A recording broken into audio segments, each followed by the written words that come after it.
नमस्कार, आप सभी का स्वागत है। बिहार पीसीएस पीवाईक्यू श्रृंखला में हम आधुनिक इतिहास का पहला लेक्चर लेकर के आए थे। आज हम उसके आगे शुरू करते हैं। तो पहला क्वेश्चन है, भारतीय पुनर्जागरण आंदोलन के पिता कौन थे? तो डी ऑप्शन जो है राजा राम मोहन राय। राजा राम मोहन राय को भारतीय पुनर्जागरण का पिता, भारतीय राष्ट्रवाद का पैगंबर, अतीत और भविष्य के मध्य सेतु, भारतीय राष्ट्रवाद का जनक, आधुनिक भारत का पिता, प्रथम आधुनिक पुरुष तथा युगदूत कहा जाता है। तो भारत में देखते हैं आधुनिक विचारधारा को बढ़ावा देने के मामले में इनका अग्रणी स्थान है। इसी वजह से इनको आधुनिकता का जनक कहा जाता है। निम्नलिखित में कौन आत्मीय सभा के संस्थापक थे? तो राजा राम मोहन राय जो थे, हिंदू धर्म के एकेश्वरवादी मत का प्रचार करने के लिए 1815 ईस्वी में राजा राम मोहन राय ने अपने युवा समर्थकों के सहयोग से आत्मीय सभा की स्थापना की। तो कब की गई थी? 1815 में की गई थी आत्मीय सभा की स्थापना। उन्होंने मूर्ति पूजा की आलोचना की और सप्रमाण यह विचार व्यक्त किया कि हिंदुओं के सभी प्राचीन मौलिक धर्म ग्रंथों ने एक ब्रह्म का उपदेश दिया है। इसके समर्थन में उन्होंने वेदों और 5 मुख्य उपनिषदों का बांग्ला भाषा में अनुवाद भी किया था। ब्रह्म समाज की स्थापना हुई थी तो कब हुई थी? 1828 को हुई थी। तो राजा राम मोहन राय ने 20 अगस्त 1828 को ब्रह्म सभा नाम से एक नए समाज की स्थापना की, जिसे आगे चलकर ब्रह्म समाज के नाम से जाना गया। इस समाज ने मूर्ति पूजा का विरोध किया और एक ब्रह्म की पूजा का उपदेश दिया। यह ऐसे लोगों की जमात थी, जमात मतलब संस्था थी, जो ईश्वर की एकता में विश्वास करते थे और मूर्ति पूजा से अलग रहते थे। इस नवीन धर्म में सामाजिक रीति रिवाजों एवं धार्मिक कर्मकांडों के लिए कोई स्थान नहीं था। ब्रह्म समाज ने रंग, वर्ण, कर्म अथवा मत पर विचार किए बिना मानव मात्र के प्रति प्रेम तथा जीवन की उच्चतम विधि के रूप में मानवता की सेवा पर बल दिया। दिए गए रूपों में जो विकल्प दिए गए उनमें से कोई सही नहीं है। राजा राम मोहन राय द्वारा ब्रह्म समाज की स्थापना तो 1828 में की गई थी। सती और को गैर कानूनी किसने घोषित किया था? तो बी ऑप्शन जो है विलियम बेंटिक, उस समय गवर्नर जनरल थे भारत के, उन्होंने ही। तो लॉर्ड विलियम बेंटिक ने दिसंबर 1829 ईस्वी में नियम 17 द्वारा सती प्रथा पर प्रतिबंध लगा दिया। प्रारंभ में यह कानून केवल बंगाल प्रेसिडेंसी में लागू किया गया, परंतु 1830 ईस्वी में इसे बम्बई और मद्रास प्रेसिडेंसियों में भी लागू कर दिया गया। प्रार्थना समाज के संस्थापक कौन थे? तो आत्माराम पांडुरंग थे ये। प्रार्थना समाज की स्थापना 1867 में बम्बई में आचार्य केशव चंद्र सेन की प्रेरणा से आत्माराम पांडुरंग द्वारा की गई थी। महादेव गोविंद रानाडे इस संस्था से 1869 ईस्वी में जुड़े। इस संस्था का प्रमुख उद्देश्य जाति प्रथा का विरोध, स्त्री पुरुष की विवाह की आयु में वृद्धि, विधवा विवाह एवं स्त्री शिक्षा को प्रोत्साहन देना था। रानाडे का सामाजिक सुधार आंदोलन 19वीं शताब्दी के अंत तक सफलतापूर्वक जारी रहा। 19वीं शताब्दी के उत्तरार्ध में नव हिंदूवाद यानी कि न्यू हिंदुइज्म के सर्वश्रेष्ठ प्रतिनिधि कौन थे? तो स्वामी विवेकानंद थे। स्वामी विवेकानंद ने 1897 में रामकृष्ण मिशन की स्थापना अपने गुरु की स्मृति में की है। तो ये इन्होंने जो रामकृष्ण परमहंस हैं उनकी स्मृति में 1897 में रामकृष्ण मिशन की स्थापना की है।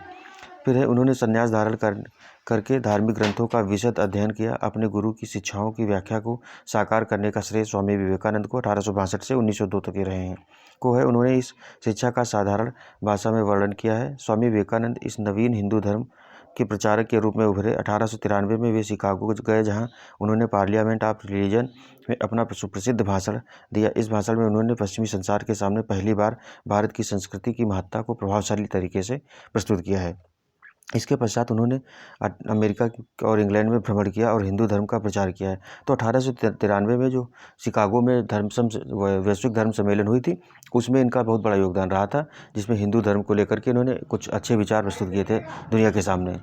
उसके बाद में कि इन्होंने इंग्लैंड भ्रमण किया। स्वामी जी ने हिंदू धर्म के इस पक्ष में मुझे मत छेड़ो मतलब कि बहुत भर्त्सना की है। उनके अनुसार हिंदू धर्म जब केवल खान पान तक ही सीमित रह गया था, वह निर्धनों के धनियों द्वारा शोषण और पर धर्म की चुप्पी से बहुत अप्रसन्न थे। उनके अनुसार भूखे व्यक्ति से धर्म की बात करना ईश्वर तथा मानवता का अपमान है। विवेकानंद ने कोई राजनीतिक संदेश नहीं दिया, परंतु फिर भी उन्होंने अपने लेखों तथा भाषणों द्वारा नई पीढ़ी में अपने भूतकाल में एक नवीन आत्मगौरव की भावना जगाई। वह एक पक्के देशभक्त थे। सुभाष चंद्र बोस ने उनके बारे में कहा था कि जहाँ तक बंगाल का संबंध है, हम विवेकानंद को आधुनिक राष्ट्रीय आंदोलन का आध्यात्मिक पिता कह सकते हैं। इनमें से किसने 1893 में शिकागो में आयोजित धर्म संसद में भाग लिया था? तो कौन थे वो? स्वामी विवेकानंद। स्वामी विवेकानंद ने रामकृष्ण मिशन की स्थापना कब की थी? तो 1897। ऑप्शन जो डी है इसका ये सही है। स्वामी विवेकानंद दक्षिणेश्वर के स्वामी कहे जाने वाले रामकृष्ण परमहंस के शिष्य थे। उनके बचपन का नाम नरेंद्र नाथ दत्त था। आगे चलकर वे स्वामी विवेकानंद 1863 से 1902 ईस्वी के नाम से प्रसिद्ध हुए। उन्होंने रामकृष्ण के संदेश को विश्व में फैलाया। रामकृष्ण मिशन के सिद्धांतों का आधार वेदांत दर्शन है। यानी कि मिशन जो है मनुष्य की सेवा को ईश्वर की सेवा मानता है, क्योंकि मनुष्य की आत्मा में परमात्मा का अंश है। दयानंद सरस्वती द्वारा स्थापित तो क्या है, आर्य समाज है। दयानंद सरस्वती, मूल नाम इनका है शंकर, ने 1875 में बम्बई में आर्य समाज की स्थापना की है, जिसका मुख्य उद्देश्य प्राचीन वैदिक धर्म की शुद्ध रूप से पुनः स्थापना करना था। आर्य समाज आंदोलन का प्रसार प्रायः पाश्चात्य प्रभावों की प्रतिक्रिया के रूप में हुआ। 1877 ईस्वी में आर्य समाज का मुख्यालय लाहौर में स्थापित किया गया, जिसके उपरांत आर्य समाज का अधिक प्रचार हुआ। शुद्ध वैदिक परंपरा में विश्वास के चलते स्वामी जी ने पुनः वेदों की ओर चलो का नारा दिया। स्वामी दयानंद का उद्देश्य था कि भारत को धार्मिक, सामाजिक तथा राष्ट्रीय रूप से एक कर दिया जाए। धार्मिक क्षेत्र में वह मूर्ति पूजा, बहुदेववाद, अवतारवाद, पशु बलि, श्रद्धा, तंत्र मंत्र तथा झूठे कर्मकांडों को स्वीकार नहीं करते थे। वह वेदों को ईश्वरीय ज्ञान मानते थे तथा उपनिषद काल तक के साहित्य को स्वीकार करते थे। आर्य समाज के नियम तथा सिद्धांत सबसे पहले बम्बई में गठित किए गए, पुनः उसे 1877 ईस्वी में लाहौर में संपादित कर एक नए निश्चित रूप दिया गया। आर्य समाज का प्रचार प्रसार पंजाब में अत्यधिक सफल रहा तथा कुछ सीमा तक उत्तर प्रदेश, गुजरात तथा राजस्थान में भी इसे सफलता मिली। महात्मा हंसराज, पंडित गुरुदत्त, लाला लाजपत राय तथा स्वामी श्रद्धानंद ने इसके विशिष्ट कार्यकर्ताओं में से थे। 1892-93 ईस्वी में आर्य समाज दो गुटों में बंट गया। एक गुट पाश्चात्य शिक्षा का समर्थक था, जबकि दूसरा गुट पाश्चात्य शिक्षा का विरोधी था। ये पाश्चात्य शिक्षा जो है, ये अंग्रेजी शिक्षा की बात हो रही है। पाश्चात्य शिक्षा के विरोधियों में स्वामी श्रद्धानंद, लेखराज और मुंशीराम प्रमुख थे।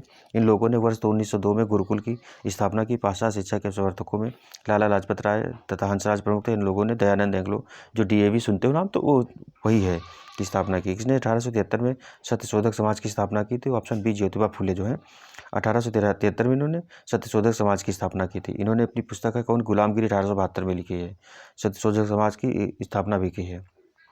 सत्यशोधक समाज की स्थापना किसने की थी, तो option Jyotiba Phule, B option सही है। थियोसॉफिकल सोसाइटी की स्थापना किसने की है, तो मैडम HP ब्लावर्सकी, और इसमें दो लोग थे की स्थापना मैडम HP ब्लावर्सकी और अमेरिकी सैनिक अधिकारी कर्नल ऑलकॉट विलियम क्वान जज अन्य द्वारा 1875 में न्यूयॉर्क में की गई थी। इसका भारत में जो मुख्यालय बनाया गया था 1828 में ब्रह्म समाज एवं स्वामी विवेकानंद द्वारा 1897 में रामकृष्ण मिशन की स्थापना की गई है। और इसका जो अंतर्राष्ट्रीय कार्यालय बना है कौन सा है, तो भारत में अड्यार नामक स्थान जो है 1882 में इसमें मद्रास के पास अड्यार नामक स्थान पर सोसाइटी का मुख्यालय स्थापित किया गया, जो बाद में इसका अंतर्राष्ट्रीय मुख्यालय भी बन गया है। भारतीय राष्ट्रीय कांग्रेस की प्रथम महिला अध्यक्ष कौन थी, तो श्रीमती एनी बेसेंट जो थी प्रथम महिला अध्यक्ष की बात हो रही है। जो भारतीय में बात करेंगे तो सरोजिनी नायडू थी, बट जो पहली महिला अध्यक्ष है वो एनी बेसेंट है। 1917 में कलकत्ता का अधिवेशन जो हुआ था उसी में अध्यक्षता की थी। भारतीय राष्ट्रीय कांग्रेस की प्रथम महिला अध्यक्ष कौन है, तो बी ऑप्शन एनी बेसेंट है। भारत में नारी आंदोलन की इनकी प्रेरणा से प्रारंभ हुआ कौन थी, ये तो ज्योतिबा फूले थे। उसके बाद प्रार्थना समाज, यंग इंडिया, लोकहितवादी, सत्यशोधक समाज, रहनुमाई मजदेव सवन सभा के लिए निम्नलिखित में से कौन से संयुक्त पहचानिए, तो इसमें ऑप्शन जो है बी वाला सही है।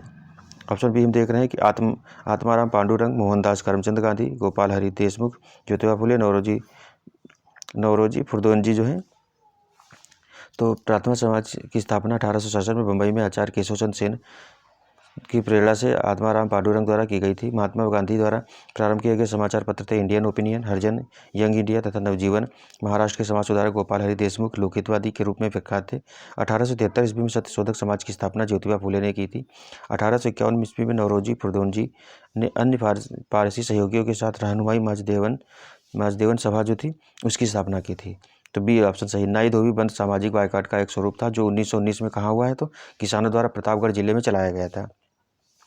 ये 1919 के अंतिम दिनों में किसानों द्वारा संगठित विद्रोह खुलकर सामने आया। प्रतापगढ़ जिले की एक जागीर में नाई धोबी बंद सामाजिक बहिष्कार संगठित कार्रवाई की पहली घटना थी। झिंगुरी सिंह और दुर्गा पाल ने इसमें महत्वपूर्ण भूमिका निभाई, लेकिन जल्दी ही आंदोलन में एक नया चेहरा उभर आया, बाबा रामचंद्र, जिन्होंने आंदोलन की बागडोर ही नहीं संभाली अपितु उसे और मजबूत एवं जुझारू बनाया। बाबा रामचंद्र महाराष्ट्र के ब्राह्मण परिवार के थे। वर्ष 1920 में मध्य में वे किसान नेता के रूप में उभरे। उन्होंने अवध के किसानों को संगठित करना शुरू किया। उनमें संगठन की अद्भुत क्षमता थी। पंजाब भूमि हस्तांतरण अधिनियम कब पारित हुआ, तो कब 1900 में पारित हुआ है।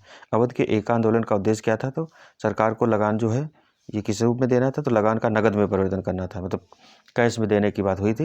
ये जो कृषि उपज है उसकी जगह पर। स्वामी सहजानंद का संबंध किससे था, तो ये बिहार के किसान आंदोलन जो हुए हैं, बिहार में और भारत में भी जो किसान आंदोलन हुए उसमें भी स्वामी सहजानंद से किससे संबंधित है, तो बिहार में किसान आंदोलन हुआ उससे संबंधित थे। इनमें से कौन बिहार में किसान आंदोलन के साथ जुड़े थे, तो राजेंद्र प्रसाद भी थे, स्वामी सहजानंद सरस्वती भी थे। तो 1946 में अंतरिम गठित सरकार में वे खाद्य एवं कृषि मंत्री भी रहे थे राजेंद्र प्रसाद। फिर सुरक्षा प्रकोष्ठ की नीति का संबंध किससे, तो वारेन हेस्टिंग्स से है। सुरक्षा प्रकोष्ठ मतलब है कि घेरे की नीति, मतलब अंग्रेज जो थे बंगाल में थे और बंगाल के आसपास वाले जितने राज्य होते थे वहाँ ये क्या करते थे, सहायक संधि लागू कर देते थे उनसे। तो उसमें होता था कि सुरक्षा, अगर इन पर हमला होगा तो इन राज्यों पर पहले हमला होगा, अंग्रेजों पर बाद होगा। इसी को घेरे की नीति कहा गया है। ठीक है, अगला जो ऑप्शन है कि निम्नलिखित में से किसने बंगाल में द्वैत शासन प्रणाली को समाप्त किया है, तो कौन थे, वारेन हेस्टिंग ने ही समाप्त किया था। अगला है, ये 1773 में बोर्ड ऑफ डायरेक्टर्स ने दोहरी शासन प्रणाली को समाप्त करने का निर्णय लिया है, जब वारेन हेस्टिंग को, मतलब 1773 वाला जो रेगुलेटिंग एक्ट आता है उसी के तहत इसको समाप्त किया गया था। अगला ऑप्शन है, लॉर्ड वेलेजली की सहायक संधि को स्वीकार करने वाला पहला मराठा सरदार कौन सा था, पेशवा बाजीराव द्वितीय थे। जो लॉर्ड वेलेजली है इसकी सहायक संधि को स्वीकार किया था इसने। तो इसमें ऑप्शन कई बार पूछा गया कौन कौन सहायक संधि स्वीकार करने वाले राज्य थे। हैदराबाद 1798 में किया है सबसे पहले, फिर 1800 में किया है, मैसूर 1799 में, तंजौर अक्टूबर 1799 में, अवध नवंबर 18 में, पेशवा दिसंबर 1802 में, बराड़ के भोसले दिसंबर 1803 में, सिंधिया फरवरी 1804 में, जोधपुर जयपुर में, फिर मछेड़ी बूंदी तथा भरतपुर, ये सारे जो रजवाड़े थे, रजवाड़े या नवाबों के जो क्षेत्र थे, इन्होंने सहायक संधि को स्वीकार कर लिया। सहायक संधि में था कि मतलब जो राजा रजवाड़े होते थे उनके खर्चे पर ब्रिटिश रेजिमेंट रहता था, तो उसमें उसका काम ये था कि जितने भी उनके आंतरिक मामले को छोड़ करके विदेशी मामले और जो सैनिक मामले हैं वो देखता था, उसी की सलाह पर इन लोगों को काम करना होता था अपने बाहरी मामलों में। फिर महारानी विक्टोरिया को भारत की सामग्री नियुक्त किया गया था, कब के 1877 में नियुक्त किया गया इनको। 1 जनवरी 1870 दिल्ली में एक वैभवशाली दरबार का आयोजन कर उस उपाधि का घोषणा की गई। इस समय दक्कन में भीषण अकाल 1877 पड़ा था। सरकार ने झूठे आडंबर और वैभव पर करोड़ों रुपए व्यय किया, विशेषकर उस समय जब लोग भूखों मर रहे थे। आरजी प्रधान के अनुसार इस राज उपाधि अधिनियम और दिल्ली दरबार से एक राष्ट्रीय अपमान की गुप्त भावना सी जनता में फैल गई। कलकत्ता की एक पत्रिका ने इसकी तुलना उस घटना से की जब नीरो बंसी बजा रहा था और रोम जल रहा था। तो इसमें हम देखते हैं कि सोम प्रकाश और जो वर्नाकुलर प्रेस एक्ट 1878 में जो आया है, तो वो इसी के परिपेक्ष में आया था कि जो राष्ट्रवादी मतलब समाचार पत्र थे वो इसकी बुराई लिख रहे थे, तो जो लिटन था वो नहीं चाहता था कि इसकी बुराई लिखी जाए, इसीलिए उसने वर्नाकुलर प्रेस एक्ट लाया था उन पर लगाम लगाने के लिए।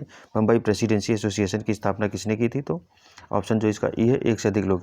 1885 ईस्वी में मुंबई प्रेसिडेंसी एसोसिएशन की स्थापना फिरोज शाह मेहता, केटी तैलंग और बदरुद्दीन तैयब ने की थी। इसका उद्देश्य लोगों में राजनीतिक विचारों का प्रचार प्रसार करना था। भारत संघ यानी कि इंडियन एसोसिएशन के संस्थापक कौन थे, तो ऑप्शन डी जो है सुरेंद्रनाथ बनर्जी थे। 26 जुलाई 1876 को सुरेंद्रनाथ बनर्जी ने आनंद मोहन बोस के सहयोग से इंडियन एसोसिएशन की स्थापना कलकत्ता में की। यह तत्कालीन संस्थाओं में सबसे महत्वपूर्ण थी, जिसे कांग्रेस से पूर्व अखिल भारतीय स्तर की संस्था का सम्मान प्राप्त था। इस संस्था ने सिविल सेवा परीक्षा प्रणाली में सुधार की मांग तथा इल्बर्ट बिल जैसे विवादों को लेकर आंदोलन चलाया। और इंडियन एसोसिएशन भारत संघ में जमींदारों के स्थान पर मध्य वर्ग को प्रधानता दी गई थी। तो ईस्वी सन 1876 में इंडियन एसोसिएशन की स्थापना किसने की थी, तो ऑप्शन ए जो है सुरेंद्रनाथ बनर्जी ने की थी।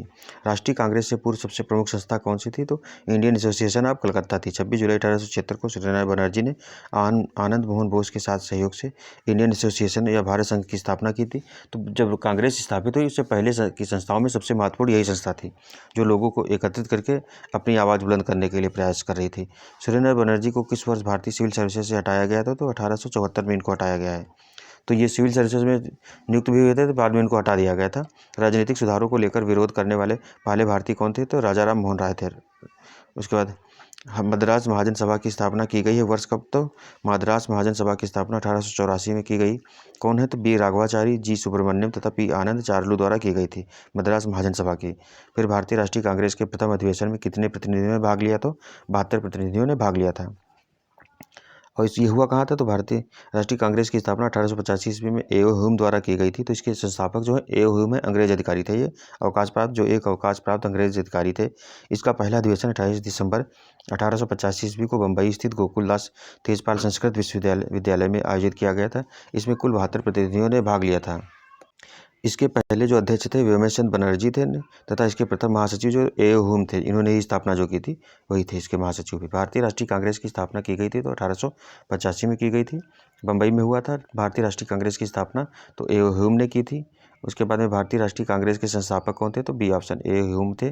भारतीय राष्ट्रीय कांग्रेस के संस्थापक ये भी अंग्रेज जो थे असैनिक सेवक थे। असैनिक मतलब सिविल सर्वेंट थे, रिटायर्ड हो चुके थे इस वजह से। भारतीय राष्ट्रीय कांग्रेस का प्रथम अधिवेशन कहाँ हुआ था, ये मुंबई में हुआ है। फिर भारतीय राष्ट्रीय कांग्रेस के दूसरे अधिवेशन की अध्यक्षता किसने की है? तो ये कौन थे?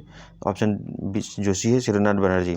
इसके 4 जो सम्मेलन हुए हैं 85, 86, 87, 88, तो चारों में से अलग अलग धर्म के प्रतिनिधियों ने इसका प्रतिनिधित्व किया है। ठीक है। अगला है, महात्मा गांधी ने भारतीय राष्ट्रीय कांग्रेस के किस अधिवेशन की अध्यक्षता की? तो ऑप्शन बी जो है 1924 में। ये कहाँ का? तो बेलगांव जो हुआ है कर्नाटक में, वहीं हुआ था, उसी की अध्यक्षता इन्होंने की थी महात्मा गांधी ने 1924 में। इंडियन नेशनल कांग्रेस की प्रथम भारतीय महिला अध्यक्ष कौन थी? तो भारतीय महिला अध्यक्ष जब पूछेगा तब सरोजिनी नायडू का नाम लिखेंगे हम लोग। 1925 में हुआ था कानपुर अधिवेशन, उसमें इन्होंने कांग्रेस की अध्यक्षता की थी। अगला ऑप्शन है, भारतीय राष्ट्रीय कांग्रेस का 27वां अधिवेशन किस स्थान पर हुआ था? ऑप्शन डी बांकीपुर में हुआ था। तो 1912 में हुआ था ये 27वां। पुस्तक poverty and British rule India किसने लिखी थी? तो दादा भाई नौरोजी ने लिखी थी। और ये आरओ में, यूपी आरओ में एक बार क्वेश्चन आया था, poverty and British rule India पुस्तक लिखी कब गई थी? तो 1901 में लिखी गई थी। किसने कहा था कांग्रेस आंदोलन ना तो लोगों द्वारा प्रेरित था, ना ही उनके द्वारा सोचा या योजनाबद्ध किया गया था? तो कौन थे ऑप्शन? सर सैयद अहमद किए गए, इन्होंने कहा था। फिर मुझे विश्वास है कि कांग्रेस अपने विनाश की तरफ जा रही है और मेरी यह बड़ी इच्छा भारत में रहते होगी कि इसके शांति प्रिय यानी कि निधन के लिए इसका सहायक बनूं। तो कौन था? ये करजन थे। लॉर्ड कर्जन ने भरसक प्रयास किया था और कई सारे उसने उपाय भी किए थे कि कांग्रेस को ख़त्म कर दिया जाए जड़ से, ये चीज़ है। फिर निम्न में से किस वायसराय के कार्यकाल में भारतीयों को राय बहादुर और खान बहादुर उपाधियाँ प्रदान करना प्रारंभ हुआ? तो कौन था ये ऑप्शन? लॉर्ड लिटन था 1878 में। फिर अधिकतर नाम नरमपंथी नेता थे, कहाँ से थे? तो ये थे शहरी क्षेत्रों से संबंधित थे। नरमपंथी नेता खास करके जो पढ़ा लिखा वर्ग था वहीं से रिलेटेड थे ये लोग। निम्न में कौन उग्रपंथी नहीं था? तो कौन थे? नहीं, गोपाल कृष्ण गोखले जो थे वो नरमपंथी थे। मदन लाल, बाल गंगाधर तिलक, उधम सिंह, ये सब लोग उग्रपंथी थे। भारत सेवक समाज की स्थापना किसने की थी? तो ये गोपाल कृष्ण गोखले ने की थी। 1905 में पूना में गोपाल कृष्ण गोखले ने भारत सेवक मंडल यानी सर्वेंट्स ऑफ इंडिया सोसाइटी, दोनों नाम पूछे गए हैं इसमें, तो इसकी स्थापना की थी 1905 ईस्वी में। सर्वेंट्स ऑफ इंडिया सोसाइटी की स्थापना किसने की थी? तो ये गोपाल कृष्ण गोखले ने की थी। आगे रजनी पामदत्त ने कहा वे साम्राज्यवाद से लड़ते भी थे और सहयोग भी करते थे। उन्होंने किस राजनीतिक गठबंधन के बारे में कहा है? तो ये कौन था? हम देखते हैं कि ऑप्शन ए भारतीय राष्ट्रीय कांग्रेस के बारे में कहा, क्योंकि शुरुआती दौर में कांग्रेस को पता ही नहीं था कि हमें मतलब अंग्रेजों से स्वतंत्र होना है या उनके अंडर रह करके काम करना है, इस वजह से ऐसा था। भारतीय राष्ट्रीय आंदोलन गर्मपंथियों के प्रभावाधीन आया कब आया? तो 1906 में आया है, जब ये 1906 के बाद भारतीय राजनीति में कांग्रेस के भीतर गर्म दल का प्रभाव बढ़ा। गर्म दल का नेतृत्व प्रमुख कांग्रेसी नेताओं बाल गंगाधर तिलक, लाला लाजपत राय और विपिन चंद्र पाल तथा अरविंद घोष ने मिलकर किया। इन नेताओं ने स्वराज को अपना लक्ष्य बनाया। तिलक ने नारा दिया, स्वराज मेरा जन्मसिद्ध अधिकार है और इसे मैं लेकर रहूँगा। बाल गंगाधर तिलक लोकमान्य तिलक के नाम से जाने गए। कब जाने गए? तो ऑप्शन ई ये जो है, ब्रिटिश सरकार ने बाल गंगाधर तिलक को पुणे के असिस्टेंट जो कलेक्टर थे रैंड की हत्या के मामले में अभियुक्त बनाया। तिलक को दोषी बनाया गया और उन्हें 18 माह के कठोर कारावास की सज़ा सुनाई गई। जब वे जेल से बाहर आए तो वे एक राष्ट्रीय नायक यानी कि नेशनल हीरो के रूप में उभरे और उन्हें लोकमान्य की उपाधि प्राप्त हुई। इस तरह की घटना एक घटना नहीं बल्कि अनेक राष्ट्रवादी कार्यों के बाद तिलक को लोकमान्य की उपाधि दी गई थी। तो लोग तिलक जो थे मतलब कि एक तरीके से देखा जाए पत्रकारिता में जेल जाने वाले पहले व्यक्ति भी थे। निम्नलिखित में से कौन सा नेता कांग्रेस के गर्म दल से संबंधित था? तो कौन? अरविंद घोष थे। अरविंद घोष जो थे ये शुरुआत में, जिनको अरविंदो कहते हैं, तो वो शुरुआत में गर्म दल से ही संबंधित थे। नेशनल काउंसिल ऑफ एजुकेशन की स्थापना कब हुई थी? तो ऑप्शन डी जो है 15 अगस्त 1906 को हुई थी। नेशनल काउंसिल ऑफ एजुकेशन की स्थापना, राष्ट्रीय शिक्षा परिषद की स्थापना हुई थी। फिर है राष्ट्रीय आंदोलन में निम्न में से किसको नरम दली के तौर पर नहीं जाना जाता है? तो ऑप्शन ए जो है बाल गंगाधर तिलक जो थे गर्म दल के थे। लाल बाल पाल तीनों नाम जो है जो ये गर्म दल से रिलेटेड है। कांग्रेस के नरम दल के नेताओं की आंदोलन की पद्धति थी क्या थी? तो असहयोग राजा, इसको ऑप्शन जो बी है ये सही है, राजवामबद्ध आंदोलन इसको बोलते हैं, यानी कि इसको कॉन्स्टिट्यूशनल एजिटेशन बोलते हैं, अर्थात प्रशासन में भारतीयों की भागीदारी की मांग तथा जनता में राजनीतिक जागरूकता उत्पन्न करना था इनका मेन उद्देश्य। शेर पंजाब के नाम से इनमें से कौन मशहूर थे? तो ऑप्शन सी जो लाला लाजपत राय हैं ये मशहूर थे। फिर अभिनय भारत यानी कि अभिनव भारत से कौन संबंधित है? तो वीडी सावरकर जो थे, इसकी स्थापना हुई थी अभिनव भारत की 1904 में। स्थान नासिक महाराष्ट्र में। संस्थापक वीडी सावरकर थे। वीडी सावरकर विनायक दामोदर सावरकर द्वारा 1899 में स्थापित मित्र मेला ही वर्ष 1904 में एक गुप्त सभा अभिनव भारत बनी। तो ऑप्शन ये आता है कि अभिनव भारत की स्थापना कब 1904 में हुई और जो मित्र मेला था ये 1899 में स्थापित हुआ। आगे चल कर के यही जो संस्था थी ये अभिनव भारत के रूप में विकसित हुई है। तो मुजफ्फरपुर में किंग्सफोर्ड की हत्या का प्रयास कब किया गया था? तो 1908 ईस्वी में किया गया था।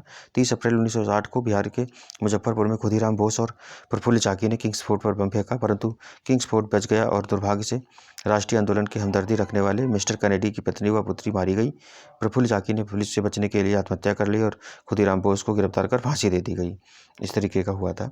निम्न में से कौन सा एक राष्ट्रवादी समाचार पत्र नहीं था? तो कौन ऑप्शन डी जो है द टाइम्स ऑफ इंडिया जो था राष्ट्रवादी समाचार पत्र नहीं था। इसके अतिरिक्त द हिंदू, बंगाली और दी महारत्ता समाचार पत्र राष्ट्रवादी सोच को बढ़ावा देने वाले थे। क्रांतिकारी गतिविधियों के साथ कौन सी पत्रिका जुड़ी थी? नहीं थी। तो ऑप्शन डी यंग इंडिया जो है क्रांतिकारी से नहीं जुड़ी थी। यंग इंडिया पत्रिका क्रांतिकारी गतिविधियों के साथ नहीं जुड़ी थी। यंग इंडिया का संपादन महात्मा गांधी ने किया था। तो ये क्रांतिकारी नहीं, एक तरीके राष्ट्रवाद को बढ़ावा देने में थे, राष्ट्रीय आंदोलन को बढ़ावा देने में था, लेकिन क्रांतिकारी गतिविधियाँ इसकी नहीं थी। फिर अगला है 1913 में सोहन सिंह भागना ने Hindustan Association of the Pacific Coast नामक संस्था की स्थापना की। संस्था ने ही गदर अखबार निकाला था। तो 1913 में जो गदर अखबार आया है वो इसी संस्था के माध्यम से आया है। अगला है जो निम्नलिखित विकल्पों में से राष्ट्रवादी समाचार पत्रों व द हिंदू, केसरी, बंगाली, हिंदुस्तानी सुधारक के संपादकों के नाम का संयोजन बताना है। तो ऑप्शन डी जो है जी सुब्रमण्यम अय्यर जो थे, ये द हिंदू से संबंधित थे। उसके बाद अगले हैं बाल गंगाधर तिलक, केसरी से, बंगाली से थे सूर्यनाथ बनर्जी। गंगा प्रसाद वर्मा जो हैं ये हिंदुस्तानी से संबंधित थे। फिर गोपाल कृष्ण गोखले ये सुधारक से संबंधित थे। अगला जो ऑप्शन है स्वराज मेरा जन्म से अधिकार है, इसे मैं पाकर रहूँगा, किसने कहा था? तो बाल गंगाधर तिलक ने कहा था। स्वराज मेरा जन्म से अधिकार है, ये भी बाल गंगाधर तिलक का ही है। भारतीय क्रांति की जननी किसे कहा जाता है? तो ऑप्शन डी जो है मैडम भीखाजी रुस्तम जी कामा जी हैं इन्होंने। तो 24 सितंबर 1861 को जन्म हुआ था। उनके माता पिता मतलब पारसी थे। सोराब जी प्रेम जी पटेल की उनके पिता थे। उनका विवाह रुस्तम के आर कामा के साथ हुआ था, जो वकील और सामाजिक कार्यकर्ता। मैडम कामा ने राष्ट्रीय आंदोलन में महान अग्रणी भूमिका, भारतीय नेता जो कौन दादा भाई नौरोजी की निजी सचिव के रूप में सेवा की। बाद में वे कुछ देशभक्त विद्यार्थियों एवं यूरोपीय बौद्धिक लोगों के संपर्क में आकर स्वतंत्रता आंदोलन से जुड़ गई। 22 अगस्त 1907 को वो जर्मनी के स्टुटगार्ट में आयोजित अंतर्राष्ट्रीय सोशलिस्ट सम्मेलन में उन्होंने भारतीय स्वाधीनता का झंडा फहराया। यहाँ फहराया गया यह झंडा कलकत्ता झंडे का परिवर्तित रूप था। इसे भारतीय क्रांति की माँ यानी कि मदर ऑफ इंडियन रेवोल्यूशनरी कहा जाता है। मैडम कामा ने भारत में के त्रिरंगी स्वतंत्रता ध्वज को कहाँ फहराया था? तो स्टुटगार्ट जो है जर्मनी का वहीं फहराया। आज का लेक्चर यहीं तक था। फिर अगले लेक्चर में हम मिलते हैं। तब तक के लिए धन्यवाद। जय हिंद, जय भारत।